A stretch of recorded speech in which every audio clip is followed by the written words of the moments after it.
ശരിക്കും പറഞ്ഞാൽ ഡിസംബർ 25 എന്ന് പറയുന്നത് ഉണ്ണി യേശു പിറന്ന് ഭൂമിയിൽ വന്ന ഒരു ദിവസത്തിനെയാണ് ഈ ഡിസംബർ 25 നമ്മൾ ആഘോഷിക്കുന്നത്.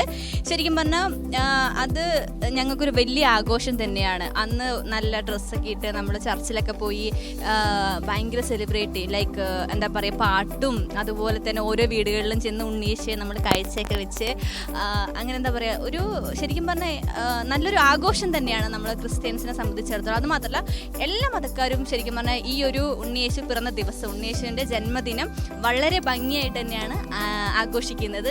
ഞങ്ങൾ എല്ലാ വീടുകളിലും കയറാറുണ്ട്, കാരണം പിരിവിന് വേണ്ടിയിട്ടല്ലേ. അപ്പോൾ അങ്ങനെയൊക്കെയാണ് ഉണ്ണിയേശുവിൻ്റെ ജന്മദിനം. സംഭവം ഒരു അടിപൊളി സംഭവമാണ്. നമ്മുടെ ഒരു വർഷത്തിൻ്റെ അവസാനം വരുന്നൊരു ആഘോഷമാണ് ഈ ഒരു സംഭവം.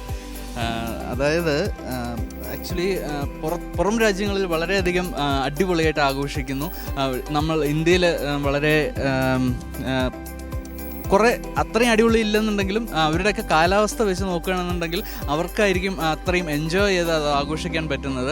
നമ്മളുടെ ഉണ്ണിയേശു പിറന്ന ആ ഒരു സുദിനത്തെയാണ് നമ്മളെല്ലാവരും ആഘോഷിക്കുന്നത്. ആഘോഷം എന്ന് പറയുമ്പോൾ നമ്മൾ സ്റ്റാർ എല്ലാം തൂക്കി നമ്മൾ കരോളൊക്കെ പാടി അടിച്ചു പൊളിച്ച് മറ്റേ മഞ്ഞുണ്ടെങ്കിൽ മഞ്ഞിൻ്റെ ഉണ്ടയൊക്കെ എടുത്ത് ഓരോ സംഭവങ്ങളൊക്കെ ഉണ്ടാക്കി മരമൊക്കെ വെച്ച് അങ്ങനെ നമ്മൾ ഡെക്കറേഷൻസ് ഒക്കെ ചെയ്ത് ഭയങ്കര രസത്തിൽ നമ്മൾ ആഘോഷിക്കാറുണ്ട് ഉണ്ണിയേശു പിറന്ന ദിവസം എന്ന് പറയുന്നത്. നമ്മുടെ ഉണ്ണിയേശുവിൻ്റെ ജന്മദിനത്തിന് നമുക്ക് ഒരുപാട് ഗിഫ്റ്റ്സ് നമുക്ക് കിട്ടും. അതുപോലെ തന്നെ ഉണ്ണിയേശുവിൻ്റെ ജന്മദിനത്തിന് നമുക്ക് ഒരുപാട് ഗ്രീറ്റിംഗ് കാർഡ് നമുക്ക് കിട്ടും.